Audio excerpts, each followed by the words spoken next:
क्या हुआ? अभी भी यह सोच रहे हो कि मैं बहुत छोटा हूँ? अभी तो मेरे पास काफी एज है। तो दोस्त, तुम्हारी एज से ज्यादा तुम्हारे अंदर कुछ पाने का जुनून होना जरूरी है। अगर मैं आपसे पूछूं कि आप 16 साल की एज में क्या करते थे, तो आपका यही जवाब होगा, पढ़ना और फिर खेलना। क्या तुम में से किसी ने भी अपने फ्यूचर के बारे में डिसाइड किया या फिर कुछ ऐसा सोचा जिससे दुनिया बदल जाए? तो यार सीट बेल्ट बांध लो, बिकॉज आज की ये वीडियो तुम्हारे अंदर इतना जोश भर देगी कि तुम अपने एम को पाने के लिए बहुत बुरी तरह से डेडिकेटेड हो जाओगे। 16 साल की एज में ढंग से हमारा दिमाग विकसित भी नहीं होता और ये बंदा पहुंच गया जापान के एक बहुत बड़े एंटरप्रेन्योर मिस्टर डैन फुजीता से मिलने।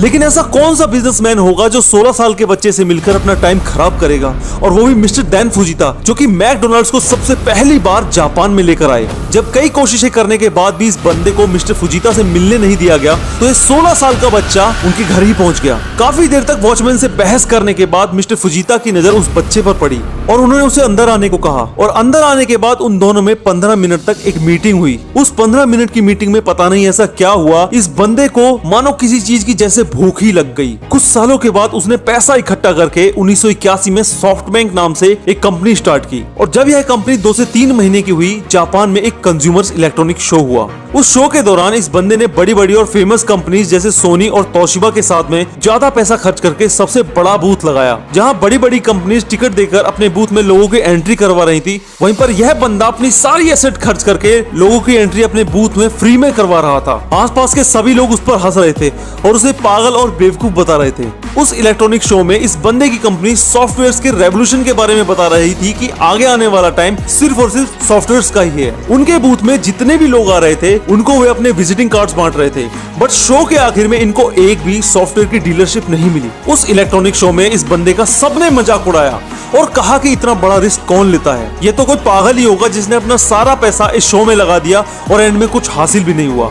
उस इलेक्ट्रॉनिक शो के कुछ हफ्तों बाद ही उनको एक कंपनी से कॉल आया और उन्होंने बोला कि हमें अपने कंप्यूटर्स के लिए सॉफ्टवेयर्स की जरूरत है, क्या आप सॉफ्टवेयर प्रोवाइड करवा सकते हो?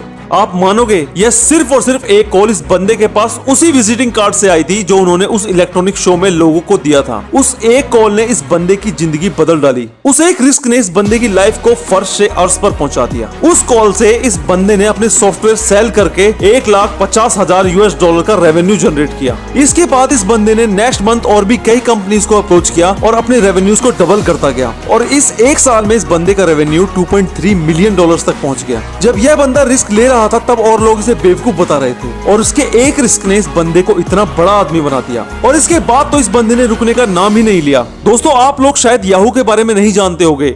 उस टाइम 90s में बहुत बड़ी कंपनीज में से एक थी। इस बंदे का उस कंपनी में $374 मिलियन का स्टेक था और यह कंपनी भी अपने पीक टाइम पर 40 गुना प्रॉफिट इस बंदे को देकर गई। इस बंदे का नाम है मासायोशी सन और यही रिस्की बंदा है सॉफ्टबैंक का मालिक। दोस्तों, इस बंदे की एक और बहुत ही इंटरेस्टिंग स्टोरी है जो मैं आपसे यहाँ पर शेयर करना चाहता हूँ और यह स्टोरी सुनकर आप इस बंदे के बारे में कहोगे कि यह तो सचमुच ही पागल है। जब इस बंदे की नेटवर्थ बहुत ही अच्छी तरीके से ग्रो कर रही थी, तब यह 3 दिन के लिए वर्ल्ड का सबसे रिचेस्ट पर्सन भी बना। और फिर सन 2000 में .com क्रैश में इस बंदे के $78 बिलियन में से $70 बिलियन एक झटके में डूब गए और इसकी कंपनी के 99% शेयर्स डूब गए।